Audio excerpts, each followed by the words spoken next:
Eu saúdo os irmãos com a paz do Senhor. Abra sua Bíblia comigo no Evangelho de Lucas, capítulo 11, capítulo 7. Evangelho de Lucas, capítulo 7, a partir do versículo 11.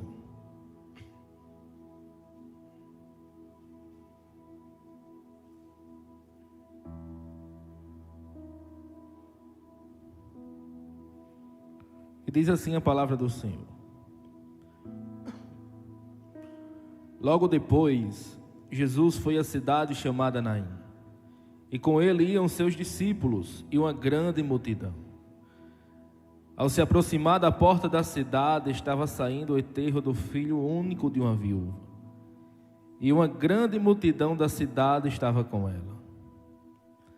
Ao vê-la, o Senhor se compadeceu dela e disse: não chores.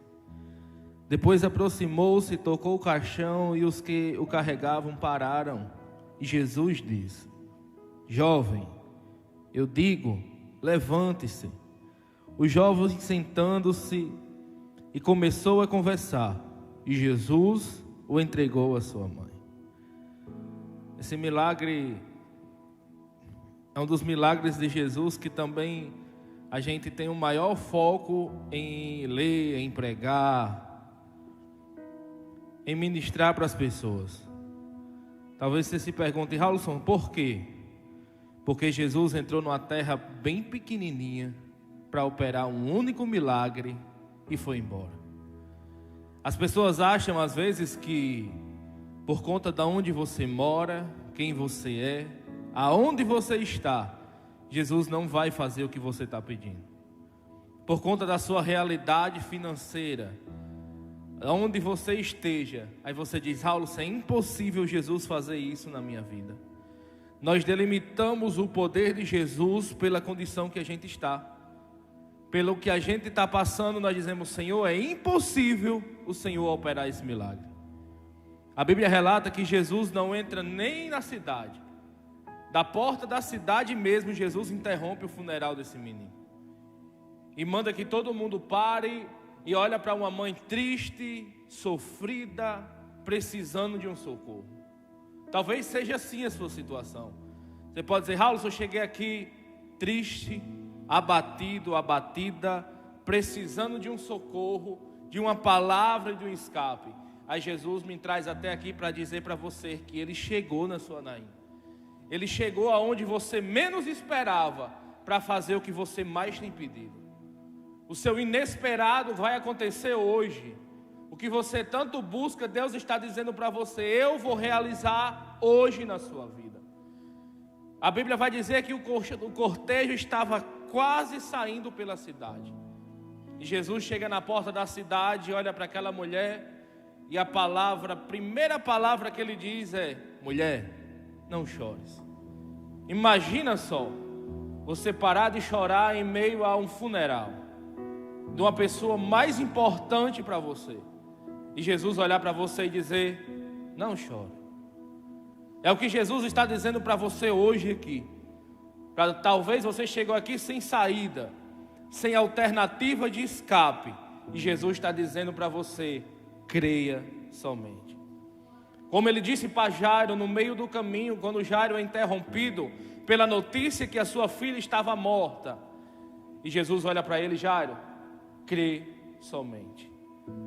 Porque chega um ponto nas nossas vidas que esse ponto é que a única coisa que a gente pode fazer é acreditar que Deus vai operar o milagre. Porque todas as condições que essa mulher tinha agora acabaram. O médico não resolveu, o dinheiro não resolveu, os amigos não resolveu, a sua cidade não conseguiu resolver. E agora, Raulson, chegou quem resolve: Jesus Cristo de Nazaré. Talvez você me diga: Raulson, parece a minha situação. Eu já pedi ajuda a muita gente, eu já bati muitas portas, eu já procurei muitas pessoas, e agora eu me vejo sem saída. Eu digo para você: você não está sem saída, porque a porta se abriu na sua frente agora. Jesus chegou agora na sua Naim e está dizendo para você: me pede o que você quer. Fala para mim o que é que você está precisando. O que é que está acontecendo com você? Eu estou aqui para te escutar. Eu aprendi uma coisa, que a única oração que não é atendida ou não é escutada é aquela que a gente não faz. É aquela que a gente não fala para Deus o que é que está acontecendo. Jesus Cristo está à porta de uma cidade, diante de um cortejo, dizendo para uma mulher que era impossível parar de chorar, dizendo para ela: não chores. E a Bíblia é bem clara em dizer que automaticamente aquela mulher parou de chorar. Halson, mas o menino já estava ressuscitado? Não. Halson, mas Jesus resolveu todos os problemas dela naquele momento? Sim. Problemas emocionais. Aqui dentro existe uma voz dentro da gente que ela fala muito alto quando nós enfrentamos problemas. É a voz que traz o desânimo ao nosso coração, tristeza, vontade de parar. Mas existe outra voz aqui dentro que chama-se Espírito Santo, que diz para você que quando você está escutando essa voz dizendo que você não vai conseguir, ela diz para você: creia somente. Quando está tudo difícil, tudo impossível, que você pensa que nada mais vai acontecer, Jesus aparece na sua Naim. Jesus aparece na sua história. Jesus aparece na sua caminhada e diz para você: não chores. Eu vim aqui fazer o que ninguém podia fazer por você. Naim não era uma cidade muito grande, não era uma cidade conhecida, mas se fez conhecida de Jesus por conta de uma mulher, de uma viúva, sem muita importância, sem ter seu nome dita na Bíblia, apenas conhecida pela viúva de Naim. Mas ela teve um momento um encontro com Jesus muito grande, que não só ressuscitou o filho dela, mas curou tudo que atrapalhava ela de caminhar dentro dela. Você sabe por que eu digo isso? Porque essa mulher não havia perdido apenas o seu filho, ela também havia perdido o seu marido. Por isso que a Bíblia intitula ela da viúva de Naim. Imagina só que sufoco essa mulher estava passando, que aperreio que essa mulher estava passando, que luta que ela estava enfrentando, sem o provedor dentro da sua casa, e agora que com o seu único amor estava morto. E é isso que eu quero pegar e pregar para você essa tarde, que Jesus vai curar muita coisa aqui dentro, e depois Ele vai começar a fazer aqui fora. Você sabe o que nos atrapalha? Não é os milagres materiais que Ele ainda não fez, é as coisas que falam muito alto aqui dentro e às vezes atrapalham a gente de caminhar.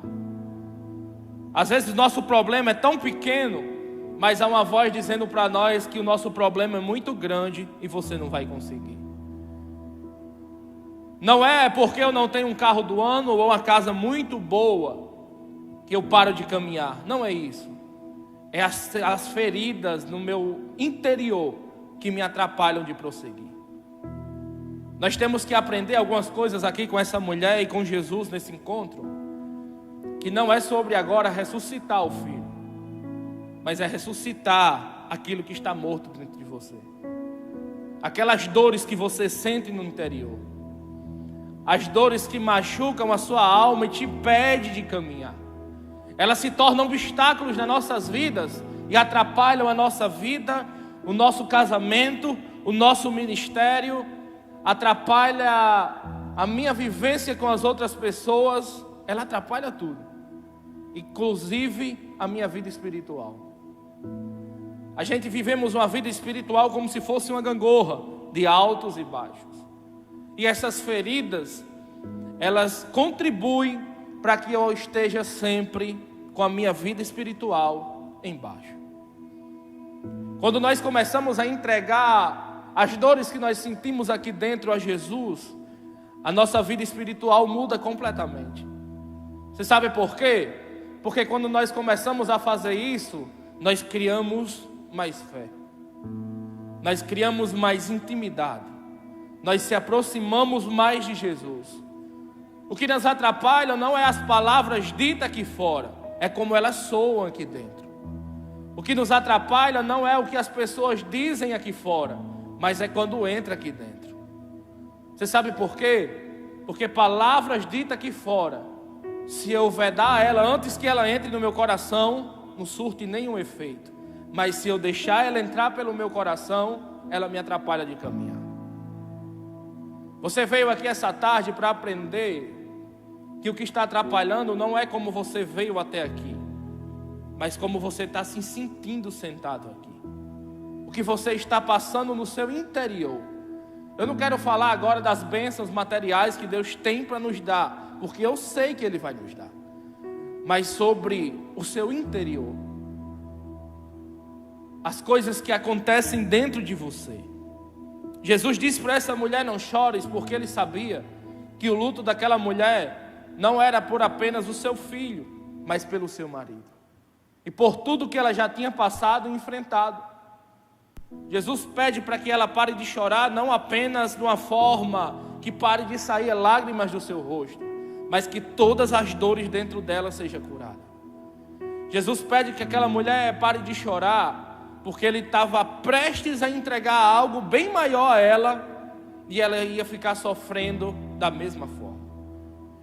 De uma vez só, Jesus cura todas as feridas que a mulher estava dentro dela, e cura 2 lutos que ela ia enfrentar. Como, Raul? Jesus não ressuscitou o marido dela, mas Ele curou a dor que tinha dentro do coração dela. Jesus ressuscitou o menino, mas o marido dela continuava morto. Mas Jesus curou a dor que tinha dentro dela. Mas, Raul, você está me dizendo que para Jesus fazer um milagre na minha vida, Ele vai transformar dentro de mim? Sim. Eu quero ensinar uma coisa para vocês, e é assim. As coisas de Deus, elas não são de fora para dentro, elas são de dentro para fora. Se Jesus não começar o milagre por dentro de você, jamais Ele vai concluir aqui fora. Se Jesus não começar a operar dentro da gente, jamais Ele vai concluir aqui fora o que Ele tem para nos entregar. É como se fosse assim: o nosso milagre, ele tem início, meio, só não tem fim, porque é ilimitado. Quando Ele começa a tratar dentro da gente, quando começa a doer, em Jeremias capítulo 18, Ele ensina como a gente está nas mãos do oleiro. A Bíblia diz que Jeremias foi levado até a olaria e viu o oleiro trabalhando sobre as rodas. E esse vaso se quebrou nas mãos do oleiro, e o oleiro colou os pedaços? Não, o oleiro refez o vaso de novo. E é bem assim que Deus faz nas nossas vidas. Quando a gente se quebra, Ele não nos remenda, Ele refaz a gente. E Raulson, dói, porque vai começar tudo de novo. Vai ser o barro tomando forma de vaso. Mas o que está dando forma, como a gente já vinha falando sobre a mulher, a viúva de Naim, o que dá forma não é a mão que está por fora, é a mão que está dentro do vaso. Quando você tiver um tempo, você vai olhar no YouTube e você vai ver o oleiro trabalhando sobre um vaso, e você vai ver o que vai dando forma ao vaso, é a mão que está por dentro, não é a mão que está fora. A mão que está fora serve de apoio para que Ele molde o vaso. Mas, Raulson, por que tudo isso? Porque eu quero que você entenda que jamais Deus vai fazer milagres aqui fora para você, sem antes Ele fazer dentro da gente o que a gente está precisando. Você já pensou? Deus nos dá os milagres, Deus ressuscita o filho dessa mulher e entrega para ela, e a mulher continua sofrendo? Que propósito teve esse milagre? Que propósito teve Jesus ir numa cidade tão pequena, ressuscitar esse menino e entregar para uma mulher que vai viver uma vida chorando? Que propósito teve?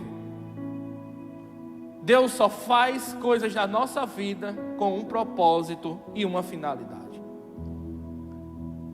E o propósito e finalidade de Jesus ressuscitar o menino, o filho dessa viúva, foi curar todas as dores que ela vinha sentindo. Mas, Alisson, por que Jesus não ressuscita logo, fala logo com a mulher? Porque aquela mulher estava precisando mais do que o filho dela, que estava morto. As dores que ela estava sentindo era muito maior do que qualquer pessoa que estava ali chorando. E Jesus olha para aquela mulher e diz: mulher, não chores. Eu cheguei para fazer um milagre na sua vida. Jesus nos trouxe aqui essa tarde para dizer para mim e para você que a partir de hoje Ele vai começar a sarar feridas que impedem que você caminhe ao seu propósito. A partir de hoje Jesus vai começar a sarar as nossas feridas, que qualquer momento nos deixa para baixo. Jesus vai começar a sarar as nossas feridas, que qualquer coisa a gente quer desistir. Jesus vai começar a sarar as nossas feridas e dizer para a gente que o propósito é bem maior do que o processo. É por isso que dói muito. É por isso que a gente todos os dias quer desistir. É feridas abertas que me impedem de caminhar. Eu quero que você entenda essa palavra e coloque ela no seu coração. Que você saia daqui crendo nessa palavra. Que nada pode impedir que você caminhe ao seu propósito. Seja feridas na sua alma, seja feridas no seu coração. Jesus Cristo está aqui para te curar e te libertar do que você está passando. Coloque a mão no seu coração e diga: Jesus, me liberta dessas feridas que tem no meu coração, dessas feridas que tem na minha alma e me impede de prosseguir. Me liberta, Senhor, de tudo aquilo que quer me deixar para baixo, de tudo aquilo que me sente vontade de se apartar do Senhor, de se apartar do propósito que Deus tem para a minha vida. Senhor, cura essas feridas hoje, porque eu preciso que o Senhor cure. Eu quero que você saia daqui crendo nessa palavra, crendo no propósito que Deus tem para a sua vida, crendo naquilo que Deus vai fazer e operar na sua casa, na sua família, no seu ministério, onde quer que você vá. Pessoas que têm feridas abertas na alma é consistentemente com vontade de parar. E isso nos atrapalha, sabe, de viver o quê? O melhor que Deus tem para nós. O que Deus tem para nós, qualquer coisa nos atrapalha. Qualquer coisa afeta a nossa fé, afeta a nossa caminhada, e nós dizemos: Senhor, eu queria tanto parar. E quando começa a curar essas feridas, a nossa maior vontade é de cumprir o propósito dele em nossas vidas. Eu quero que Deus cure essas feridas dentro da gente hoje, e que a gente saia daqui crendo no que Deus tem para fazer nas nossas vidas. É bem maior do que tudo o que nos atrapalha.